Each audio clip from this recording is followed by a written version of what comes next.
This video is brought to you by Ravenscraft Realty of Northeast Missouri. Good morning. I'm highly visible thanks to this Carhartt shirt and some cheap glasses. But anyways, we're down here in the river bottom on the Missouri side. This is some corn. Looking pretty good. Got the typical ExactEmerge stand.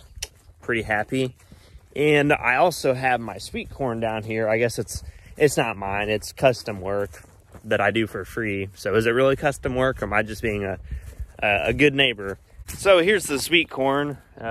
Sweet corn is really kind of temperamental and has like zero vigor. So it's really hard to get a good stand out of it. So here's what we got. I mean, this is about as good of a stand of sweet corn as you're ever gonna find. And then right next to it, there's just nothing. Just small differences in moisture, and that can make or break a stand.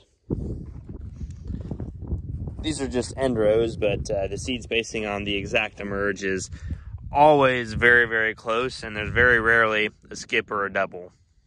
The real reason we're down here in the bottom is because I'm going to take the 520 and the Diamond Harrow over to Illinois and work some ground, unfortunately. The reason I'm gonna go work ground is because we got a pretty dismal stand of soybeans, so I'm working those under, and Dad and I, or somebody, is gonna go over and replant most of the field sometime, I don't know, tomorrow or Thursday. All right, let's get to it.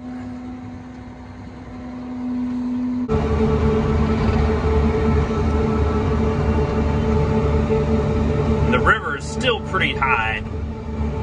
Dad's gonna work on putting some ammonia on in the bottom today in a field that's right next to the river that has seep water in it. Such as live farming next to the Mississippi.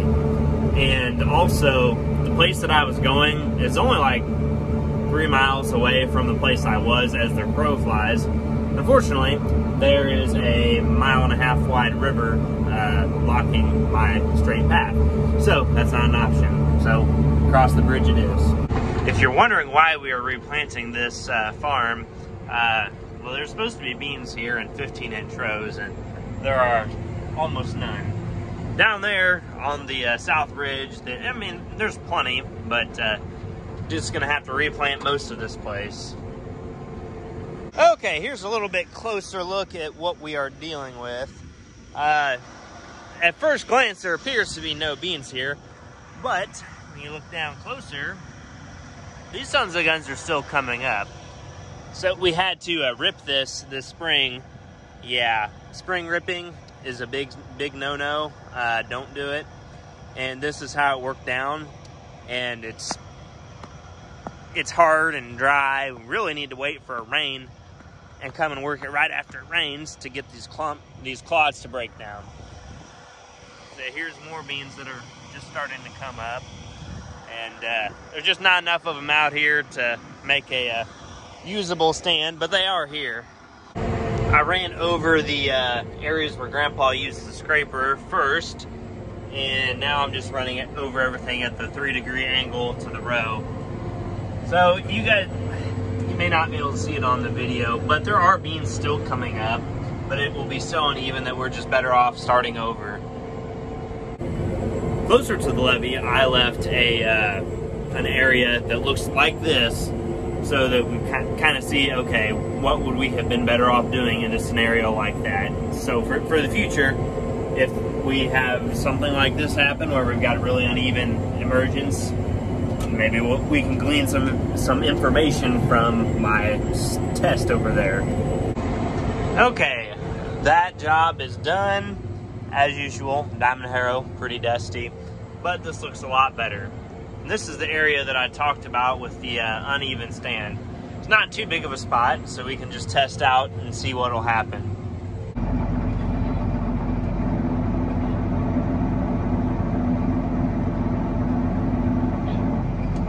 Okay, time to go back across the river. The river is right on the other side of that levee.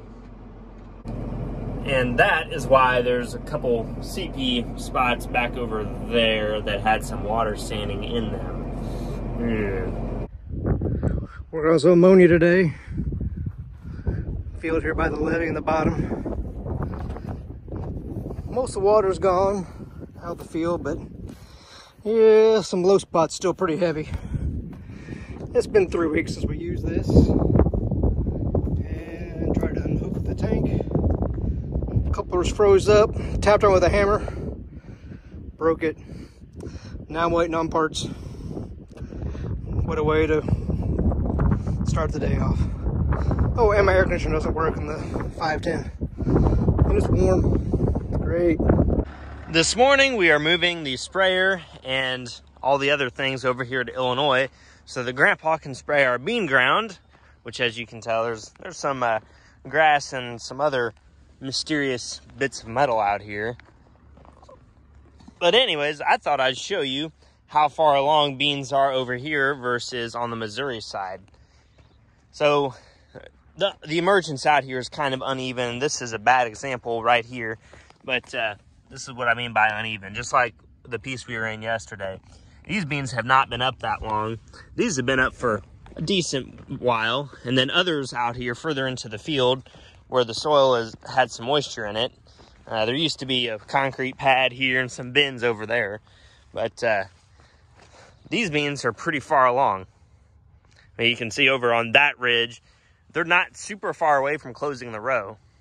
The grandpa brought the chemical trailer over, and then Dad is bringing the semi and tanker down the gravel road right now.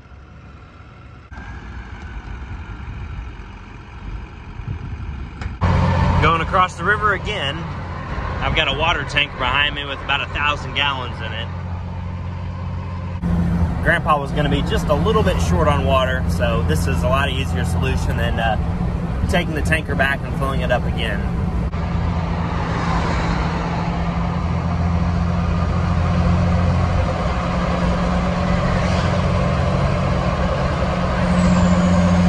Dad is also bringing the tractor and planter over to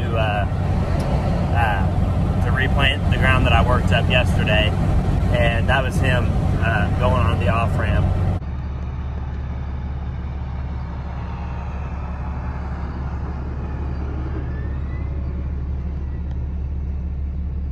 Dad gave me a crash course on how to run this whole show, so I hope I remember how to do it.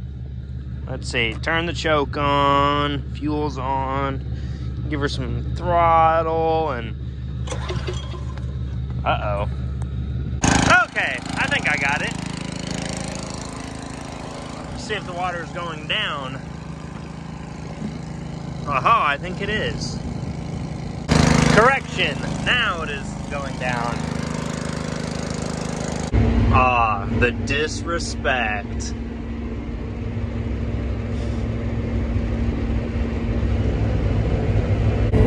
Getting passed by a sprayer and a tractor. Well, there's worse things that can happen. That rig, I believe, can go like 35, so why on earth would he stay behind me? I've been working on this cultivator since do something, and it has breathed this last as a true 50-foot cultivator because the wing sections are over there. All I've got left is the center, and it's like 8:30 now, and I just kind of ran out of steam for the day.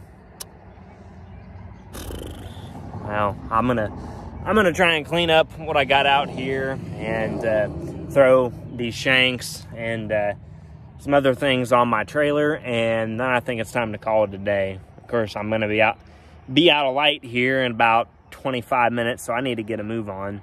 But I just had to sit down and take a break for a second. Okay, mostly loaded up. Got everything that is mobile on the trailer, including the skid steer. And no, that's not from the skid steer, it's just from this hydraulic cylinder because I didn't have it completely collapsed and it shot a bunch of oil out. I'm weed eating up here at the big house, or the old house, I guess, and I found this strange looking dog. Not really sure what it's doing here, but I think I'm just gonna leave this tree and leave it be for a little while. You better be gone when I'm back. You better be gone. I think that this little weird looking dog would look pretty cool at the Goldinger's home for wayward animals across the road. Hopefully this is the last seed for 2023 corn.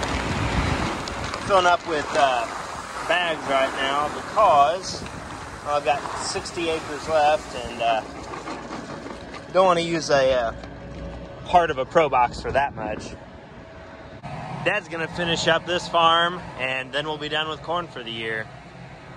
And then all we've got left for beans is right across the road, and it's got seep water from the river in it, so we're gonna wait a couple days for the water for the river level to go down so that we can get in and plant more of it. And when you fill with bags, you have a bag bonfire at the edge of the field.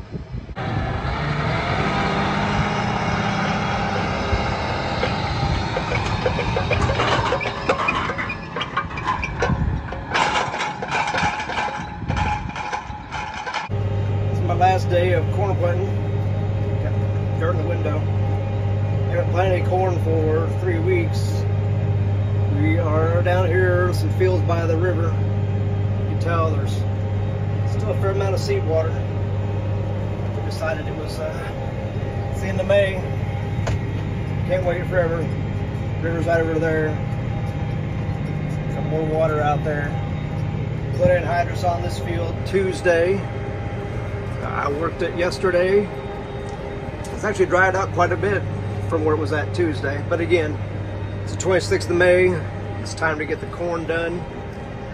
This is basically the last thing we got. I do have a field across the road from me. That's going to beans. That's in the same situation. Got seep water in it, but we don't mind waiting a little bit longer on the beans. We'll give another week or so, and that field will probably be in pretty good shape. Going to get 90% of it, and that will be a wrap on the planting for the year. Today, Dad and I are looking at our pivot here in Illinois, and I've got to flip a nozzle up over here. I don't know how they get in this position, but it's whatever.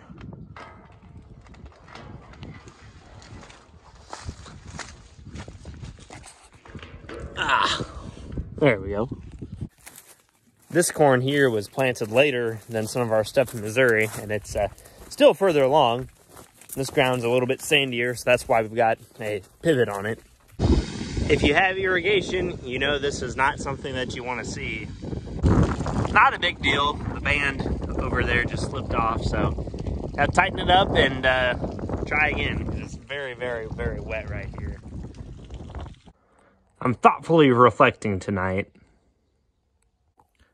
I'm not really reflecting on anything in particular, just that lately life's been pretty good, but yeah, it's been weird coming back home and then not going back to Columbia on Sunday nights or Monday mornings. It's just different. I mean, you get used to that routine, you know. For nearly 2 years I did that, and now I stay here all the time. I don't leave. And it's just different, not in a good or bad way. I mean, this is what the rest of my life is going to be like when you get down to it. But rocking the Case IH t-shirt today.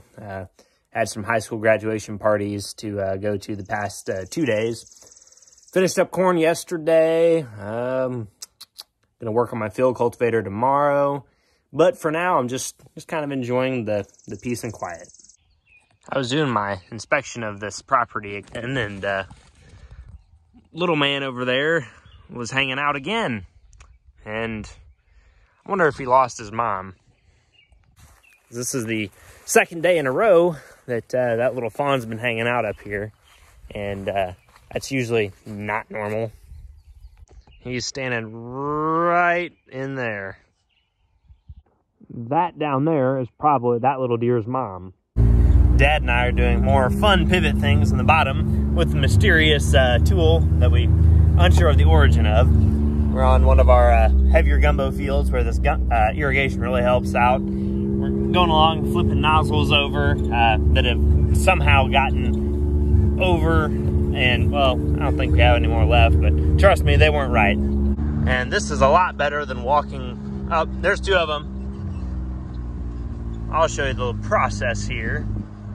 Now, somehow the wind or some other unknown force takes the nozzles and it flips them up over the frame of the irrigator, and now we have to unflip them.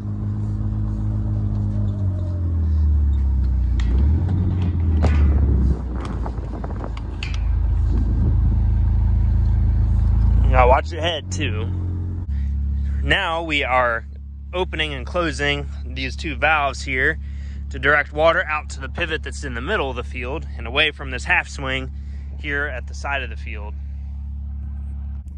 Irrigation can be challenging sometimes, but it does, it turns gumbo into really good corn growing ground. All right, walk us through. Water on, one reverse. We're gonna jack the water way up so the water hits the end before it starts moving. Otherwise it moves immediately. Now Dad and I are cleaning out the tips on the nozzles on this pivot that was not working yesterday. This one is very, very full of sludge.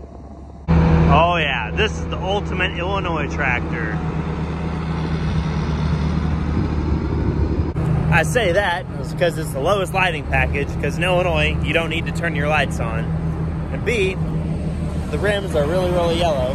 And C, it's got no front weights on it because you're only pulling a 12-row planter.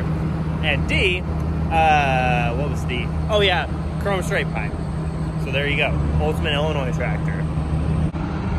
Gosh, it's pretty nice though, except for the hood, just ignore that.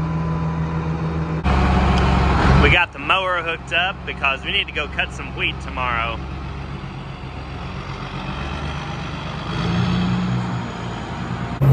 Got about 8 acres of wheat that we got planted on some vulnerable ground as a companion crop for the grass kind of stuff that we planted there as well. And that the wheat just kind of helped to hold it in place for the time being while the actual grass got established. Ah yes, the 8400.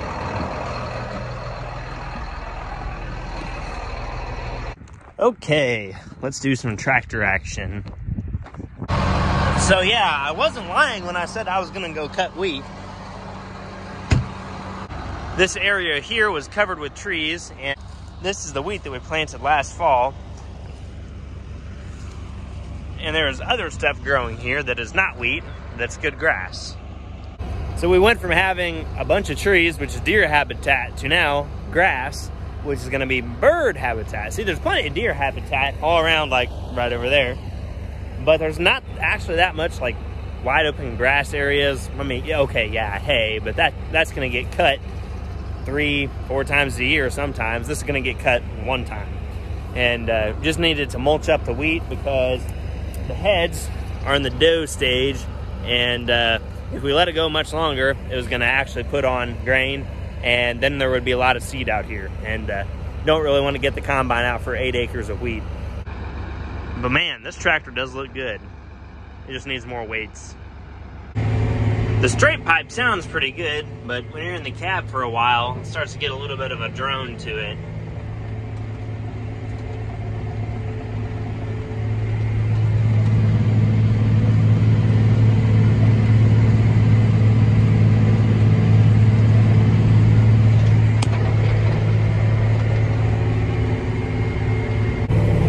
I think I said there was 8 acres here, and it's not going to take a terribly large amount of time, but it's enough.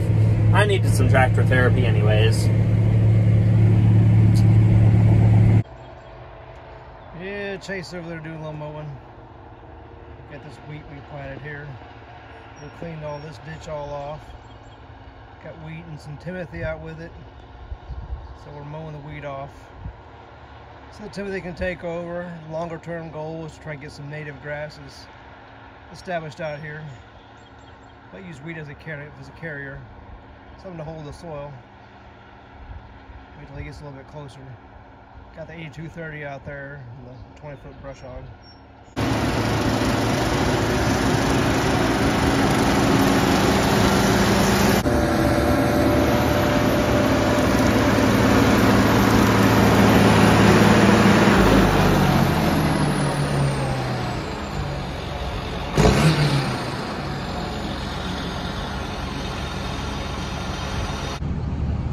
I've got the wings from that field cultivator on the trailer, and we're taking it to the scrap yard. Well, scrap yard, metal recycling place, same difference. But I didn't have any interest in the wings for what they were, which is the wings of a field cultivator. So they're getting cut up. Or I'm not cutting them up, but someone else is. Today, we're having our barnyard coated with a magnesium water product to keep the dust down. It seems to work pretty well. Now, we are scrapping even more stuff. It's nice to get rid of some junk irons that are around, but took one load to town yesterday. I've got another load, and I saved a couple pieces to stack back here behind the shed for any future possible fabricating projects. I don't know how much we'll actually use of it because the one blue piece has been back there since 2018. And there goes the tongue from the field cultivator. So it is now completely gone. Oh, this is cool. It's a 4430, and someone painted the hood black on down here at Side Stricker. Ooh, and it's got wedge lock dual hubs. Really good rubber. Pretty cool. Dad and I are doing some more pivot work over here on the Illinois side of the bottom, rocking the shorts and that blue stuff that makes your pond blue and kills all the moss. It's very, very blue. Right now, we are going to place this tank right here so that we can put nitrogen on when we water the corn. It's a very brisk or balmy 90 degrees, so nice and cool. For this deal, we're using a skid steer and a ratchet strap to hold the tank on. We're going to set it down next to the pump and hook it all up. Yep, more pivot fun. Got a hose here, leaking a little bit, staining everything. It's had a crack in it up top in the old hose, so grab the trusty ladder out. Came out here. I did learn something today. There's my truck. I actually drove in the corn because where we parked the pivot, it's kind of rough, but I can straddle 30-inch rows. Never tried that before. I guess probably it's always worked, but a little bit smoother way to get myself out here. Got a couple pivots down here at the bottom going. Oh, there's one over there. Take a quick scan. Looks like we got water coming out of all the nozzles.